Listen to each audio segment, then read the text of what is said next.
তুমি ইকবাল ব্যর্থ, শান্ত ব্যর্থ, ইমরুল কায়েস ব্যর্থ। ন্যাশনাল টিমের যেসব প্লেয়ারই দেখবেন তারাই ব্যর্থ। কোথায় ব্যর্থ?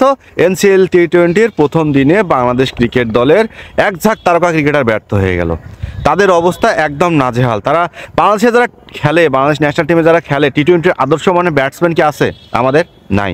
কিন্তু আজকে এনসিএল টি-20 যে ঘরোয়া লিগের একটা আকাঙ্ক্ষা ছিল ক্রিকেট প্রেমী সহ বাংলাদেশের যারা ক্রিকেটার আছে, মানে সব ক্রিকেটার, তাদের একটা আশা ছিল যে এনসিএল টি-20 একটা হবে বা ঘরোয়া লিগের বিপিএল বাদে আর একটা টি-20 লিগ হবে। ঠিক বিসিবির নতুন সভাপতি ঠিক সেম একটা টি-20 লিগের আয়োজন করছে এবং সেই লিগটাতে বাংলাদেশের সমস্ত খেলোয়াড়রা অংশগ্রহণ করতেছে।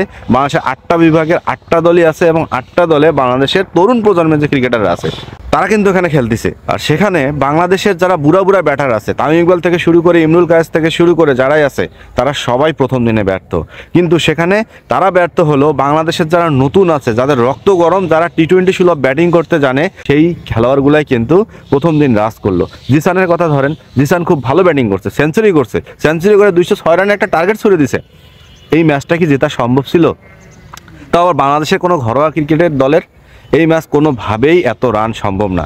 কিন্তু আরিফুল ঠিক সেম, ওই যে অনূর্ধ্ব-19 দুজনে একসাথে খেলছিল, জিসান এবং আরিফুল, সেই আরিফুলের কথা বলতেছি। আপনাদের মনে আছে কিনা জানি না, আমি সেই আরিফুলের কথাই আপনাদের পরিচয় করাই দিচ্ছি।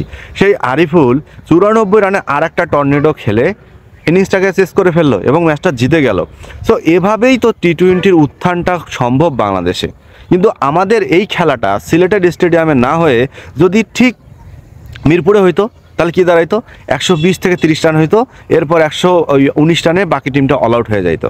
এটা হচ্ছে মিরপুরের উইকেট, এটা মিরপুরের দোষ না, মিরপুরের উইকেটের দোষ না, মিরপুরের মাটিরও দোষ না। বার করে বলা হচ্ছে ওই শালা গামিনী ডিসিলভার দোষ। ওই ডিসিলভার এমন কিছু উইকেটের কারণে আজকে বাংলাদেশ ক্রিকেট দলের, বাংলাদেশ ক্রিকেট খেলোয়াড়দের এমন একটা অবস্থা যে তাদের অবস্থা হচ্ছে পানি শুকায় যাওয়ার মতো অবস্থা। তাদের শীতকালে যেমন পানি শুকায় যাইতেছে, তেমন তাদের একটা অবস্থা হয়ে দাঁড়াইছে বাংলাদেশের। এই যে সৌম্য সরকার, এই যে লিটন দাস, এই যে শান্ত, এই যে মিরাজ, এই যে সাব্বির, এই যে জাকির আলী অনিক আমাদের যে এখন আসছে, এই যে হৃদয়, এদের যে একটা প্রতিভা নিয়ে এরা যে বাংলাদেশ টিমে আসছে, সেই প্রতিভাটা কি ধরে রাখতে পারছে? কেন পারবে? কিভাবে পারবে? কারণ আমরা যখন ঘরোয়া লিগ খেলি তখন তো আমাদের ব্যাটাররা টি-20-র স্ট্রাইক রেটে থাকে হচ্ছে 120, 22, 25।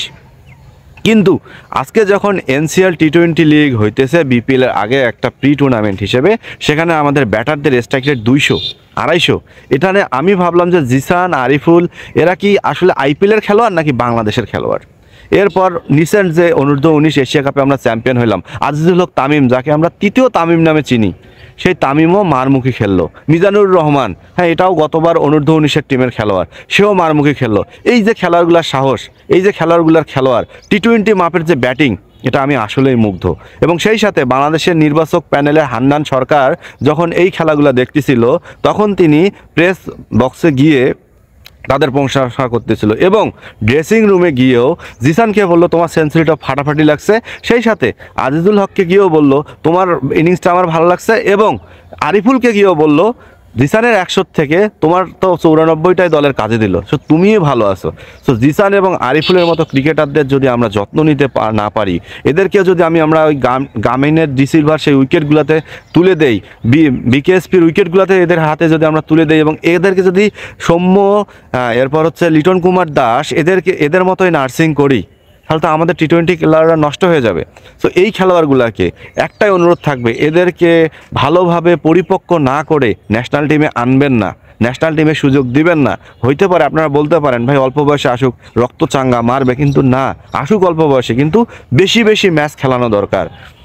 যেটা তিলক বার্মারা খেলে, যেটা অভিষেক শর্মারা খেলে, যেটা দীপক হুদার মতো খেলোয়াড়রা খেলে, যেটা রিঙ্কু সিংয়ের মতো খেলোয়াড় খেলে ইন্ডিয়াতে, অনেক অনেক বেশি ম্যাচ খেলে, যে ম্যাচগুলোর কারণে তারা আজকে টি-20-তে বিগ স্টার, বিগ ব্লকবাস্টার একটা প্লেয়ার, যারা আইপিএলে 250 রেটে ব্যাটিং, 250 স্ট্রাইক রেটে ব্যাটিং করতে পারে, যারা বিশ্বের বড় বড় দলকে ডোমিনেট করতে পারে। আর আমাদের সৌম্য, লিটন, মিরাজ, শান্ত এরা দিন দিন অজপাড়া গায়ে ঢুকে যাচ্ছে। হৃদয় আরও শেষ, একদম শেষ। কিন্তু এই যে আমাদের নতুন একটা টি-20 এনসিএল টি-20, এই কারণে বিসিবিকে ধন্যবাদ, এবং সেই সাথে আমাদের খেলোয়াড়রা যেন এই সুযোগটাকে কাজে লাগায় এবং খুব ভালোভাবে পরিশ্রম করে আমাদেরও যেন টি-20তে মাথা তুলে দাঁড়াতে পারি, এবং আইপিএলের মতো টুর্নামেন্টগুলোতে বা বিগ ব্যাশের মতো টুর্নামেন্টগুলোতে, পিএসএল এর মতো টুর্নামেন্টগুলোতে বাংলাদেশের যে একটা অপবাদ আছে যে বাংলাদেশের খেলোয়াড়রা টি-20 খেলতে পারে না, এটা যেন আমাদের ঘুচায় যায়। সো রানআউটে যারা দেখছেন সাবস্ক্রাইব করতে ভুললেন না।